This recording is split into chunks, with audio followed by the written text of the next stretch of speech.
नमस्ते दोस्तों, मैं Davinder Singh, chartered accountant. Simplifying GST. That has been the mantra over my YouTube channel while explaining various case laws, notification, circular, GST provision, etc.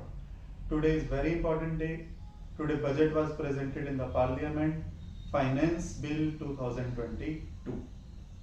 और GST से संबंधित जो भी प्रपोजल्स आज बजट में पेश किए गए उन सबको मैं एक एक करके आज आपके साथ डिस्कस करने वाला हूँ.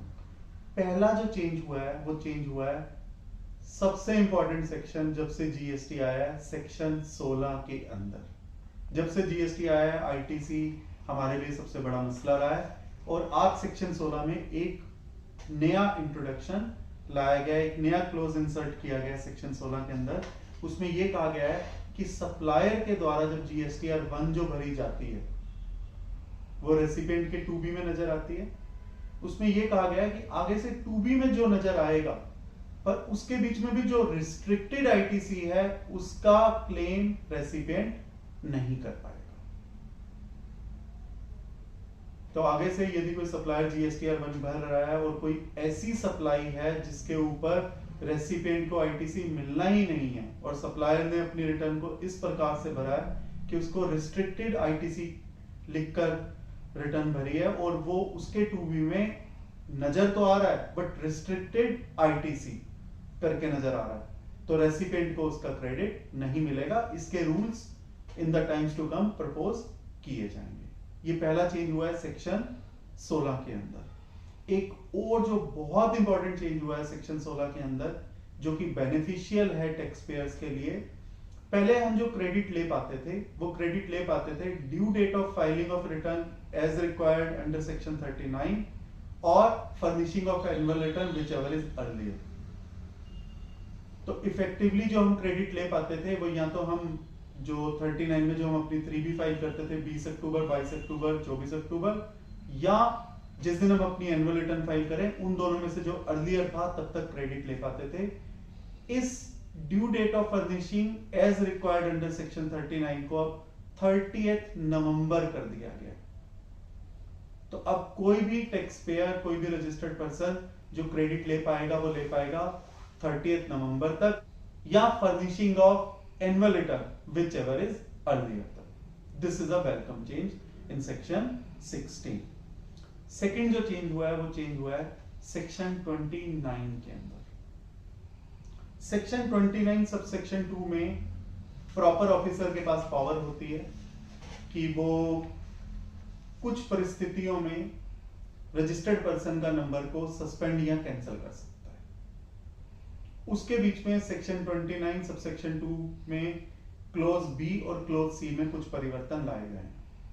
पहला ये लाया गया है यदि रजिस्टर्ड पर्सन एक कंपोजिट पर्सन है और यदि उसने अपनी रिटर्न को जो फाइनेंशियल ईयर की रिटर्न भरनी होती है जो कि 18 अप्रैल तक भरनी होती है, 18 अप्रैल के बाद 3 महीने तक भी यदि उसने वो फाइल नहीं करी, मींस 18 जुलाई तक भी फाइल नहीं करी, तो प्रॉपर ऑफिसर उसका नंबर सस्पेंड या कैंसिल कर सकता है. तो इट मींस वैसे तो किसी भी रजिस्टर्ड कंपोजिट पर्सन को अपनी रिटर्न को 18 अप्रैल तक भर देना चाहिए, but in case he does not file return till 18th of July, then his number may be suspended or cancelled by the proper officer. This is the first change as proposed under clause B of subsection 2 of section 29. Second जो change हुआ है regular tax persons के लिए, और पहले जो लिखा हुआ था वो ये लिखा हुआ था कि यदि उन्होंने 6 महीने की अपनी जीएसटीआर 1 या 3B फाइल नहीं करी है तो उनका नंबर को सस्पेंड या कैंसिल किया जा सकता है.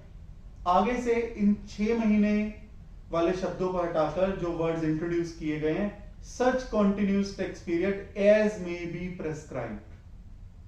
तो हमें देखना होगा कि रूल्स को किस तरह से मॉडिफाई किया जाता है और रूल्स में जो पीरियड लिखा होगा उसके अकॉर्डिंगली यदि किसी रजिस्टर्ड टैक्स पर्सन ने अपनी जीएसटीआर 1 या 3B फाइल नहीं करी है, अपनी रिटर्न में फाइल नहीं करी है, तो उसका नंबर सस्पेंड या कैंसिल किया जा सकता है प्रॉपर ऑफिसर के द्वारा, जिसके लिए हमें रूल्स को देखना होगा क्योंकि सेक्शन 29 सबसेक्शन 2 क्लोज सी के अंदर स्पेसिफिक पीरियड को हटा दिया गया है जो कि पहले 6 टैक्स पीरियड्स था.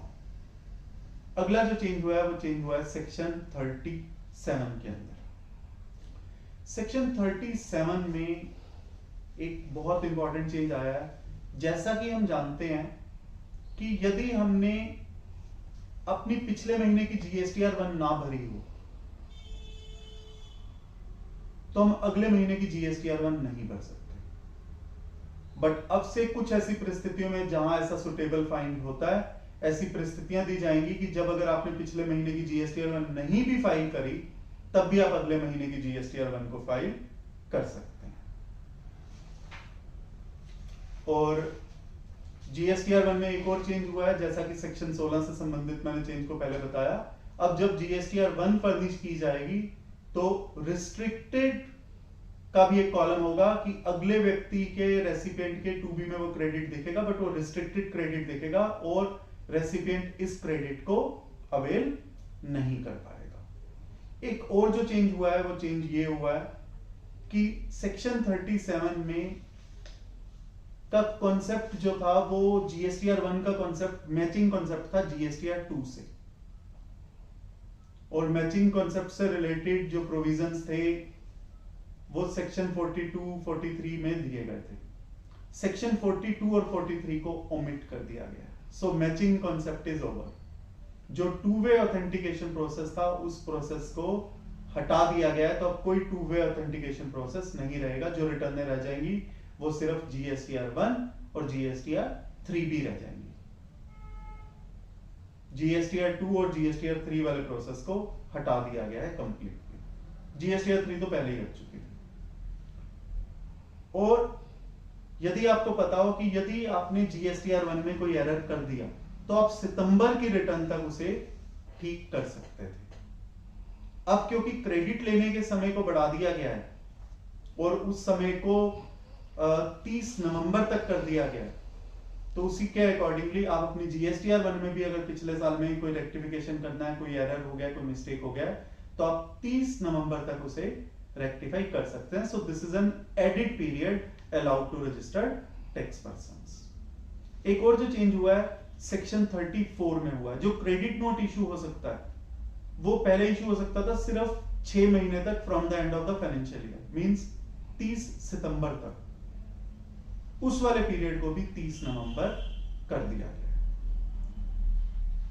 सेक्शन 38 जो कि संबंधित था जीएसटीआर 2 से, अब जीएसटीआर 2 को पूरी तरह से हटा दिया गया है। जीएसटीआर 2 अब कॉन्सेप्ट नहीं रहेगा। मैचिंग कॉन्सेप्ट से रिलेटेड जो सेक्शन थे, सेक्शन 42 और 43, उन दोनों को भी ओमिट कर दिया गया है। तो अकॉर्डिंगली सेक्शन 38 में जो 2B जो जीएसटीआर 2 की बात है उसको हटा दिया गया, बट उसकी जगह 2B का एक कॉन्सेप्ट अभी भी रहेगा कि जीएसटीआर 1 जो भरेगा रजिस्टर्ड टैक्स पर्सन, जो सप्लायर भरेगा, और रेसिपिएंट को उसका इंपैक्ट जो नजर आएगा वो उसके 2B में नजर आएगा। सेक्शन 38 में इससे संबंधित चेंजेस किए गए हैं।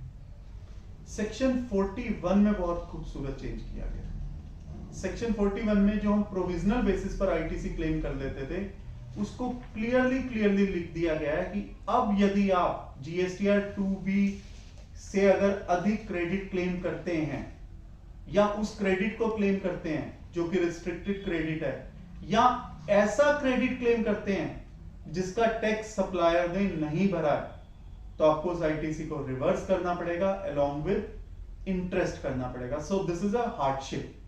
यदि सप्लायर ने टैक्स नहीं भरा है तो बिल्कुल क्लियरली लिख दिया गया है कि रेसिपिएंट को आईटीसी रिवर्स करना पड़ेगा अलोंग विद इंटरेस्ट। साथ साथ ये भी लिखा है कि जब फ्यूचर में सप्लायर टैक्स पे कर देगा तो रेसिपिएंट इस आईटीसी को रिक्लेम कर सकता है। सेक्शन 39 में भी एक चेंज हुआ है। सेक्शन 39 जो कि 3B से रिलेटेड है, उसके अंदर ये चेंज हुआ है कि यदि आपसे कोई एरर हो जाता है, कोई सी रेक्टिफिकेशन की जरूरत है, कोई मिस्टेक हो जाती है, तो उसको पहले आप सितंबर की रिटर्न तक उसको ठीक कर सकते थे। मतलब 20 अक्टूबर, 22 अक्टूबर या 24 अक्टूबर तक जनरल सेंस में। उसके लिए भी एक्सटेंडेड पीरियड है अब 30 नवंबर। एक और जो चेंज हुआ है वो ये हुआ है कि नॉन रेजिडेंट टैक्सेबल पर्सन जो अपनी रिटर्न 20 तारीख तक भर सकते थे, अब उनके लिए जो टाइम है वो 13 तारीख है। तो they will have to file their return early as compared to the earlier law. Section 41 का चेंज मैंने आपसे बता दिया. सेक्शन 42, 43, 43A ये सब संबंधित थे GSTR 2, GSTR 3 से, मैचिंग कॉन्सेप्ट से. अब जब मैचिंग कॉन्सेप्ट ही नहीं रहा, GSTR 2 ही नहीं रहा, तो इन सेक्शंस की कोई जरूरत नहीं थी. अकॉर्डिंगली इन सेक्शंस को ओमिट कर दिया गया है और हटा दिया गया. एक चीज मैं आपको बताना चाहूंगा, अभी ये फाइनेंस बिल है, जब ये फाइनेंस एक्ट बनेगा उसी दिन से ये चेंजेस प्रभावी होंगे. सेक्शन 47 और सेक्शन 48 में कई कई जगह सेक्शन 38 का जिक्र था. सेक्शन 38 में GSTR 2 हटा दिया गया है, तो वहां से भी सेक्शन 47 और सेक्शन 48 में से सेक्शन 38 को ओमिट कर दिया गया है, क्योंकि अब GSTR 2 नहीं रहा है. सेक्शन 49 के अंदर एक जगह सेक्शन 43A का जिक्र था, सेक्शन 43A को ओमिट कर दिया गया है, तो सेक्शन 49 में से जहां पर सेक्शन 43A लिखा हुआ था उन शब्दों को हटा दिया गया है. सेक्शन 50 में बहुत ही इंपॉर्टेंट चेंज हुआ है. सेक्शन 50 में जो चेंज हुआ है, शुरू से हम एक बात को लेकर काफी कंफ्यूज रहे हैं कि रेट ऑफ इंटरेस्ट 18% है या 24% है. डिपार्टमेंट की हमेशा से यही कोशिश रही है कि वो इंटरेस्ट को कैलकुलेट करे 24% के हिसाब से, और कहते हैं जहां पर भी आपने आईटीसी ज्यादा ले लिया वहां पर वो 24% लेंगे. बट यदि आप सेक्शन 50 को पहले पढ़ें, 50 सबसेक्शन 3 को यदि आप पहले पढ़ें, तो वहां पर सिर्फ आईटीसी को लेने की बात नहीं कही गई, वहां पर सेक्शन 42 और 43 का भी साथ में जिक्र था. सो मैचिंग कॉन्सेप्ट को साथ में रखते हुए इस बात का जिक्र था. अब क्योंकि सेक्शन 42 या 43 नहीं रहे हैं, तो सेक्शन 50 सबसेक्शन 3 में 42 और 43 जहां पर अपीयर हो रहे थे उन शब्दों को हटा दिया गया. तो अकॉर्डिंगली अब कोई कंफ्यूजन नहीं है. आईटीसी के केस में जो रेट ऑफ इंटरेस्ट है, इट कैन बी मैक्सिमम 24%. ध्यान से सुनिएगा, सेक्शन 50 सबसेक्शन 3 में लिखा है कि मैक्सिमम रेट ऑफ इंटरेस्ट जो प्रेस्क्राइब किया जा सकता है, जो नोटिफाई किया जा सकता है, वो 24% है. बट नोटिफिकेशन नंबर 13/2017 को चेंज किया गया है और वहां पर लिखा गया है कि ये रेट ऑफ इंटरेस्ट 18% है. तो चाहे सेक्शन 50 सबसेक्शन 1 हो, 2 हो या 3 हो, rate of interest is 18%. But yes, as far as section 50 subsection 3 is concerned, they can go up to 24%, but right now this has been reduced to 18%. So as of now there is no confusion, there are no two rates of interest. Only rate of interest that has been provided under CGST Act is 18%. Suitable changes have been made in to IGST Act and UTGST Act as well. Section 52 में यदि कोई TCS की return late भरेगा तो उसके ऊपर late fee के provision apply के प्रोविजन भी एप्लीकेबल रहेंगे. सेक्शन 47 के अंदर उसको लेट फीस पे करनी पड़ेगी. यदि कोई टीसीएस की रिटर्न लेट भरता है, जो कि उसे रिटर्न भरनी होती है सेक्शन 52 के अंदर, यदि वो रिटर्न लेट भरता है तो लेट फीस एप्लीकेबल रहेगी, which is prescribed under section 47. Section 52 में एक और चेंज हुआ है. टीसीएस से संबंधित जो करेक्शंस थी, जो एक पर्सन कर सकता था, रजिस्टर्ड पर्सन कर सकता था, वो ड्यू डेट ऑफ सितंबर की रिटर्न तक कर सकता था, उस वाले पीरियड को भी एक्सटेंड करके 30 नवंबर कर दिया गया है. सेक्शन 54 में चेंजेस हुए. सेक्शन 54 रिफंड से रिलेटेड है, और यदि आपको पहले पता हो, उसमें यह लिखा है कि यदि आपके कैश लेजर में कोई बैलेंस है तो आप रिफंड क्लेम कर सकते हैं, और कभी भी कर सकते हैं. 2 साल का पीरियड भी अप्लाई नहीं करता. बट पहले एक्ट में ये लिखा हुआ था, ये आप रिफंड क्लेम करेंगे जो रिटर्न आप फाइल करेंगे सेक्शन 39 के अंदर.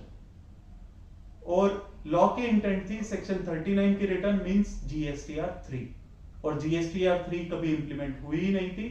तो इफेक्टिवली कभी भी जीएसटीआर 3 के थ्रू कोई भी रिफंड क्लेम नहीं कर रहा था. ये रिफंड हम क्लेम करते थे फॉर्म RFD 01 के थ्रू. तो गवर्नमेंट ने भी इस बात को समझा, तो जहां पर उन्होंने ये लिखा हुआ था कि कैश लेजर का रिफंड आप क्लेम कर सकते हैं bye filing return under section 39, उसको चेंज कर दिया गया है बाय सच फॉर्म. आप उस रिफंड को क्लेम कर सकते हैं जो जिस फॉर्म को प्रेस्क्राइब किया जाएगा, और वो फॉर्म RFD 01 है. एक और जो चेंज हुआ है वो चेंज हुआ है सेक्शन 54 सबसेक्शन 2 में.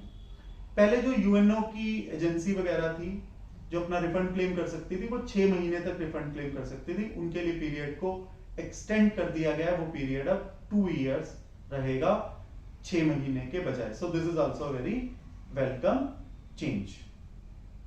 और अगला जो चेंज हुआ है वो सेक्शन 168 में हुआ है। सेक्शन 168 में कोई भी सर्कुलर जो नोटिफिकेशन जारी की जाती है उसके अंदर जिक्र था सेक्शन 38 सबसेक्शन 2 का, उन शब्दों को ओमिट कर दिया गया है। इससे रिलेटेड जो चेंजेस हैं वो आईजीएसटी एक्ट में भी कर दिए गए हैं और यूटीजीएसटी एक्ट में भी कर दिए गए हैं। एक चीज मैं आपको फिर से बताना चाहूंगा, जो रेट ऑफ इंटरेस्ट है वो 50 सबसेक्शन 3 में लिखा हुआ है कि maximum rate that can be notified is 24%, but maximum rate that has been notified by way of notification number 13/2017 that has been changed retrospectively to 18%। दोस्तों मैं उम्मीद करता हूं बजट से रिलेटेड जो भी चेंजेस हैं जो जीएसटी में आए हैं, जो मैंने आपके साथ डिस्कस किए हैं, ये आपके लिए यूजफुल रहेंगे। एक बार मैं फिर आपसे ये कहना चाहूंगा कि ये फाइनेंस बिल है, ये भी फाइनेंस एक्ट नहीं है। चेंजेस तब प्रभावी होंगे जब गवर्नमेंट इनको प्रभावी करेगी, जब ये फाइनेंस एक्ट बनेगा और जब इसके लिए सुटेबल नोटिफिकेशंस आ जाएंगी। तो इनको प्लीज आप आज से मत समझिएगा। और ये मैंने आपसे सिर्फ संक्षिप्त में इन सेक्शंस को आपके साथ डिस्कस किया है। Kindly go through finance bill and relevant changes to the memorandum carefully. I hope this video will be useful to you in your professional endeavors as well into your business endeavors. Thank you.